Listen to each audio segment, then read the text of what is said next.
Hey everybody, in today's video I'm going to answer a common question that I get. It's a pretty simple one, so it's going to be a short, kind of boring video, and the question is how to attach the house to the trailer. And basically it's with bolts, but let's take a closer look at the way I did it. As many of you already know, this whole project started out as a travel trailer that I used as the trailer that this house is setting on. I ripped off the camper part of the trailer, got down to basically just converted it to a flatbed trailer, and then built this house on top of it. So first let's go around and take a look at how the house is connected. It's very simple. I actually built pretty much the whole house before I even bolted it. And this is an example. All of the connections are the same pretty much. Well, they are. They're these 1/2-inch carriage bolts. These are, I think, were like 8 inches long, 7 or 8 inches long. They go through the metal frame here, through the aluminum undersheet here, which is of course very thin, and then up through the subfloor, and then through the bottom plate on the wall, and then it's just bolted. It's a carriage bolt, so it's rounded cap on top, then makes its way through all that wood, and then is bolted right there to put the nut and the washer and lock washer on there. And I'd say put these probably every 2 feet, maybe 3 feet if you want to stretch it, but bolts don't cost enough to skimp on it too much. And then just put them at every sort of corner. Also, this is the corner of the wheel well. There's the wheel right there, the tire. And then if you wanted to, my trailer has these different cross pieces that I added into it here and there. These are the cross pieces that were in it already. And then that one right there, that my light's sort of touching right now, is the pieces I added in. So I might go in here and add some holes here and there, and then screw up into some of my floor joists, if you want to call them that. They're just 2x4s, but I guess they are floor joists. And your trailer, of course, may vary, and you can go in there and add different tabs and pieces if you can weld, and areas if you don't have a good place to connect to. But that's what it looks like on the underside. Let's take a look on the inside. So when we're inside the house, we are behind the front door right now. You can see it's very simple. That is the bottom of the wall. That's a 2x4. That's sort of, I guess you call it the bottom plate. Probably getting that wrong. So it's a carriage bolt. I drilled a, I don't know what size hole it is. Something, 5/8 hole probably. And then just put that 1/2-inch carriage bolt through the hole, and it's bolted underneath. So not much to really see, but you can see that they're fairly close. Those are probably 30 inches apart, roughly. Just a bolt there in the front corner, then in front of the wheel well, and then, you know, it's under some sawdust, but there's more back there, and pretty much just bolted it all the way around the whole house. And then, of course, the porch, which I already showed, is attached also. And then the last bit of connection that I guess you would call attaching the house to the trailer are the columns, which I've got a separate video where I'm going to show these columns and their construction. They're red cedar, sort of did a timber framed look. I just haven't done the spindles. I haven't decided what kind of shapes I'm doing right there to fill that in, whether it's going to be sort of a more solid panel or individual spindles. But how I connected all of this together is from here up through this bottom part into each vertical part of these columns is a lag bolt. There are 2 lag bolts. No, let me see. There's one. There's one that goes into the center of this from into here. So it goes up through into the center. So all I did basically is used a square to draw lines down, and a square, 2 lines across the bottom, put an X to find the center of this one. Countersunk it and pre-drilled for the big lag bolt, which was a really long one. The lag bolt probably comes up into about this high. I think it was 10 inches long. And so that holds it, and then to keep it from twisting, I put 4 screws in each corner, and that keeps this from ever rotating on that lag bolt. And then to attach this whole sort of column assembly, these are long screws that are going through these decking boards and into the framework of the trailer.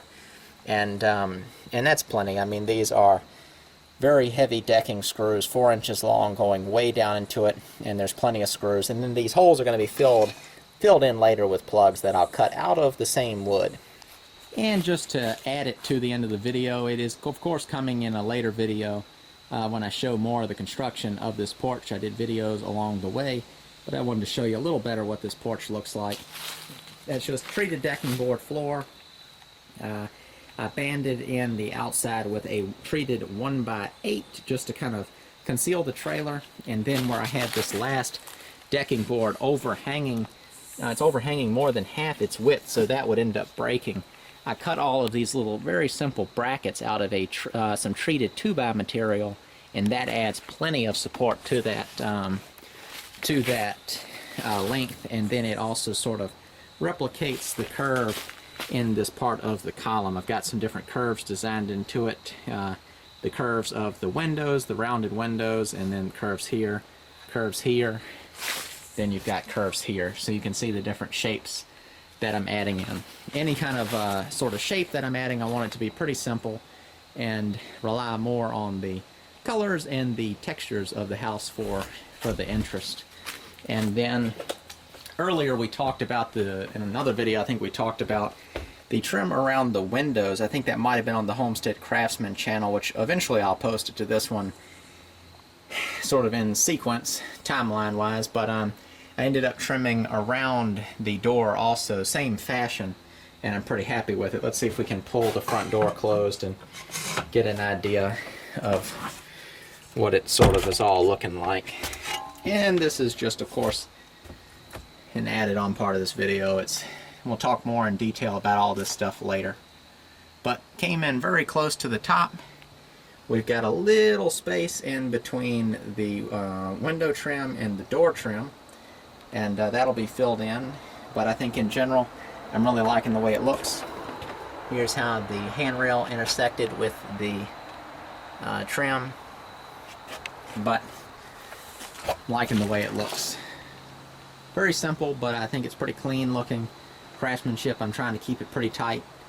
Any sort of little cracks, nail holes, and open joints will be caulked and painted or shaped down with the hand plane, whatever I need to do to make it look pretty nice. And then a view down the side of the house will show an update of the shingles, which I'm going to do an entire video talking about putting these shingles on and sort of how to do corners like this. This is the style corner that I've done. It's called you weave the corner. I don't know what's called, a woven corner, what you call it. But this is sort of the alternative to putting vertical corner boards on the house, where you basically just have a 1x4 on one side, a 1x4 on the other side, and you shingle up against it. I thought this had a more crafted, sort of cabiny, shack type look, and I really like the way it came out. And I really like the sort of the intersection of the clean look of the trim, the simple look of the trim, to the more natural textured look of the shingles. These shingles have actually already been treated with their, well, stained, whatever you want to call it. They have an oil-based finish on there. I used Cabot. There's the can. It's called Heartwood. This is it says wood tone deck and siding stain. So this is oil-based. Deep penetrating oil is what it said. They make a lot of water-based products, but for what I was doing, I like the idea of an oil. I thought when I do future applications that I would get a more quality job and be a little easier on the second go-around. I think right off the bat, water-based, oil-based is probably the same, but I think when it comes to applying it later on, adding more oil is easier than adding more water-based finish, and people can argue with me on that if you like, but I've applied a lot of finishes, and that's just based on experience. Like most things I'm going to tell you on this channel, I'm telling you stuff based on experience, not just on what somebody told me about what somebody told me about what somebody told me, because by the time you play a game of telephone, who really knows what works or what doesn't? So I try to go on experience and just tell you what I've had happen. But I think that's good enough for update. I wanted to add a little extra to the end of this. I've had a lot of people asking me about when I was going to do the next update, but I have been very busy.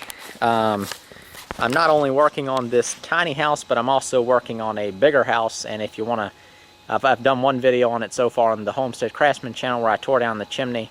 Got a big house that I'm working on that I got not too long ago, and I'm going to get more into the topic of talking about some house stuff later on. I might do a separate channel on the topic just to sort of keep things organized. It won't take away from either one of the channels I have going on now.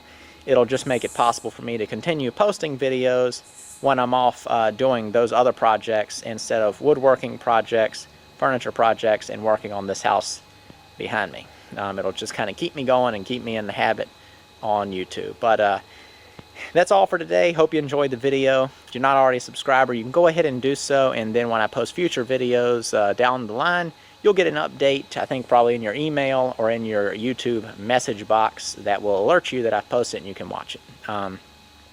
Also, feel free to leave comments, asking questions, or just encouragement, whatever it is you want to say.